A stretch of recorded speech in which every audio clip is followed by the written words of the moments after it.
An intro for Tyler the Creator, in all honesty, isn't really necessary. He's solidified himself as one of the most polarizing, creative, free thinking, and talented artists to ever do it. With his career taking off after the commercial success of Flower Boy, 2 straight #1 albums in Igor, and most recently Call Me If You Get Lost, Tyler made it very clear that his climb to #1 wasn't an accident, and he's here to stay. Something that solidifies Tyler in the game is his pure musical talent. Tyler writing and producing all of his songs is a feat that shouldn't go unnoticed, and he proudly presents said information on all of his album covers. The chord-obsessed artist, I feel, has finally got his flowers for his production, not only producing for himself, but for various artists such as Snow Allegra, Maxo Cream, Rex Orange County, Westside Gunn, and many more. So with his production getting the praise it does now, I think it's time we give his rapping ability the same treatment. I've been actively following Tyler since the spring of 2011, and one of the things that drew me to him was his performance as an MC. The wordplay, the aggression, the imagery, his stamina is few of the many attributes that, one, kept me as a fan all these years, and two, makes him so incredibly unique. But Tyler, as many know, was never fully embraced in hip-hop, and to be honest, he's just now getting that embrace thanks to his rap performance on songs from Call Me If You Get Lost. Though the major commercial embrace of Tyler as a rapper didn't happen till last year, really. Let's be clear, he's been rapping his ass off for years. But many times his incredible rapping ability was overshadowed by the content in which it contained for numerous critics. This, I felt, led him in a direction to making albums like Cherry Bomb, like Flower Boy, like Igor, where we saw him slowly lean into a more melodic and singing direction. A direction that directly led him into his first Grammy with Igor, an album that in more ways than not is an alternative album. In many interviews for the press run for Call Me If You Get Lost, Tyler details how the start of making the project begun with the thought of him loving the rap and missing it dearly. And this thought alone led him to scoring a second Grammy, one of the most profitable hip-hop tours post-pandemic, and a larger fan base than ever before. Now, with all that said, in my opinion, keyword there, opinion, all of this praise, these huge accolades, and general success doesn't happen without Cherry Bomb. Is that a hot take? I don't think so anymore, because if you go on TikTok, Twitter, or Reddit, it doesn't really matter where you go, you'll see that Cherry Bomb generally gets a lot of love nowadays, as it seemingly was Tyler's most ambitious album to date, trying new sounds, and not being scared to do just that, try. And it ends up personally gifting me some of my favorite Tyler songs ever, such as Find Your Wings, Two-Seater, Okaga, California, and others. Songs that, with 2020 hindsight, look like a peek into what albums like Flower Boy and Igor were going to be like. Cherry Bomb is an album that I and many others at the time or now enjoy a lot. It has a lot to offer, but it also splits rooms with Tyler fans, as many fans did not enjoy Cherry Bomb, something Tyler's made note of, most recently in Massa, a song detailing how formative those years were for him to become who he is today. Long before a more mature version of Tyler would talk about this and many of the things going on in his life around this time in Massa, he had another song that addressed many of the same things. He was just a little bit more pissed off. Yo, I seen a lot of niggas, so when them niggas start talking reckless, I get offended. I get it. 6 months after the release of Cherry Bomb, Tyler surprisingly uploaded the song entitled Fuck It to the Odd Future YouTube and SoundCloud pages with no description except for the lyrics, possibly the creepiest cover art of all time, and fittingly an iTunes link to Cherry Bomb. Upon first listen, it was obvious as to why there was no description. The song did the talking for itself.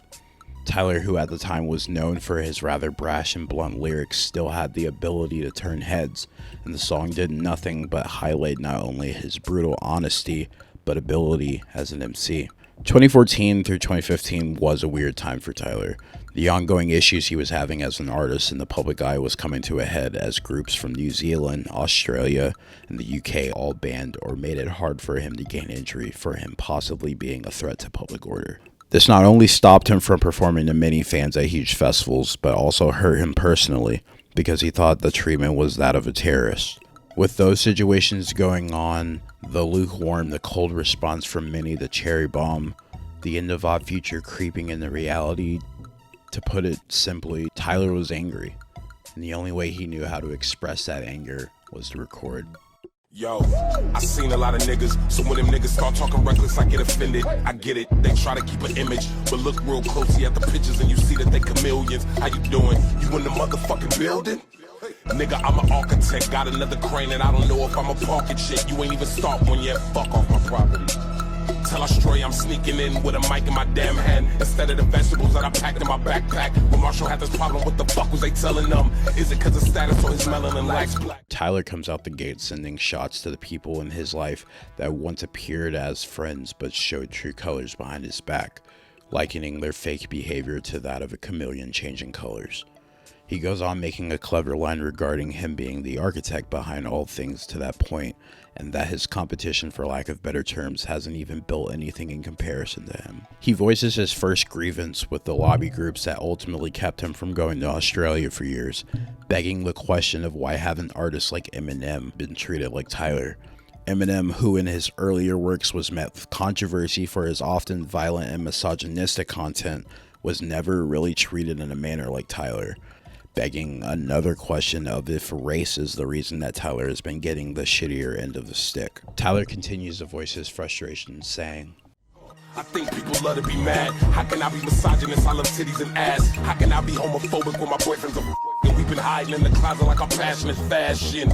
Still trying to come out. Couldn't deal with niggas who decide to take the fun out. Probably cause I like to be in places where the sun out. So comparing niggas like shit's a motherfucking bum out. Thought y'all niggas knew this, but y'all close. I was about to tee off and putt to the end. Now it's anti-golf boys cause I don't fuck with my friends. First thing they gave me was an opportunity in a pen.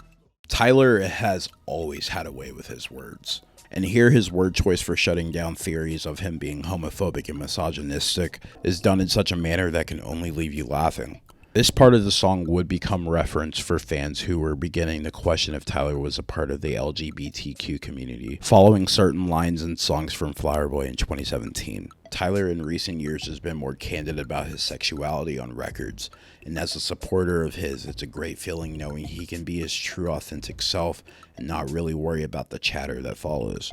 That expression of the dark feeling of having to love people in the shadows on songs like Massa, or making casual mentions of kissing white boys since 2004 on I Ain't Got Time, I feel wouldn't exist if he hadn't made this song.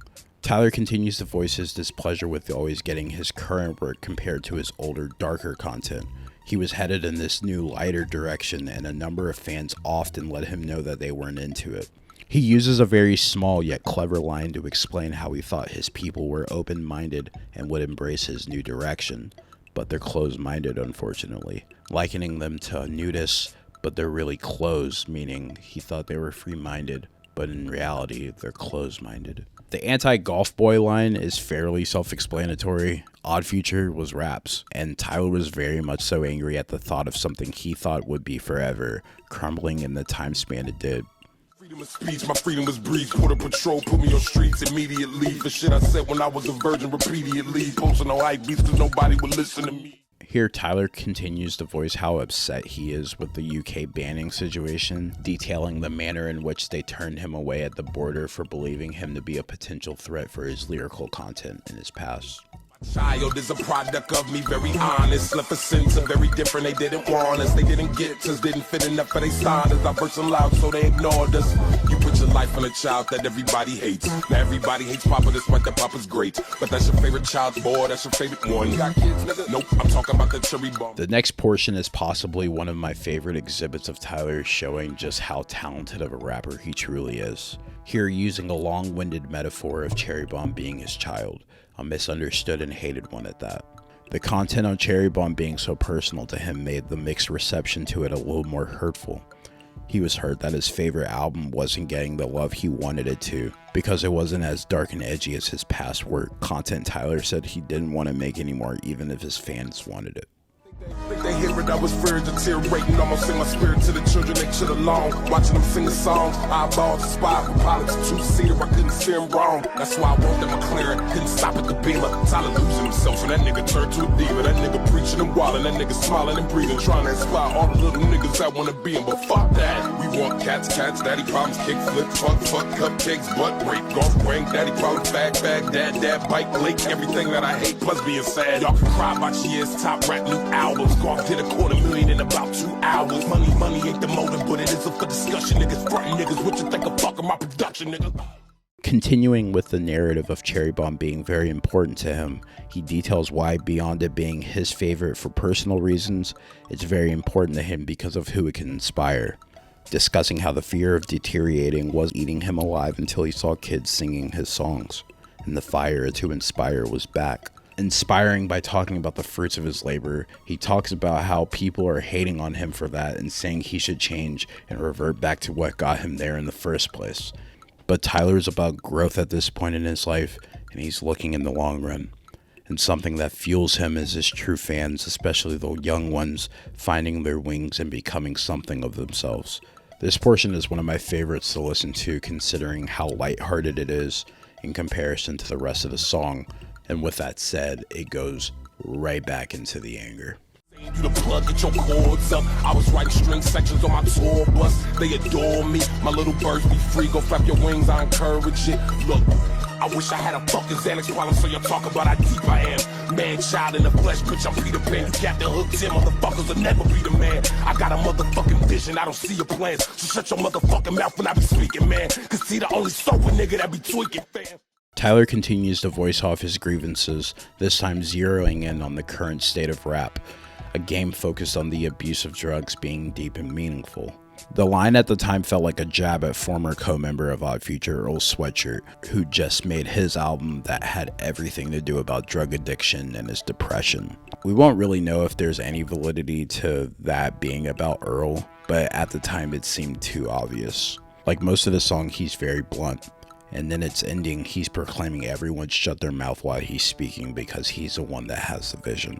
And in looking at Tyler's career since this song released, you can argue that he's always been right in thinking that he successfully created something special with Odd Future, and when it was time to move on from that, he created a lane for himself to grow musically and as a human being. Tyler is a once-in-a-lifetime creative.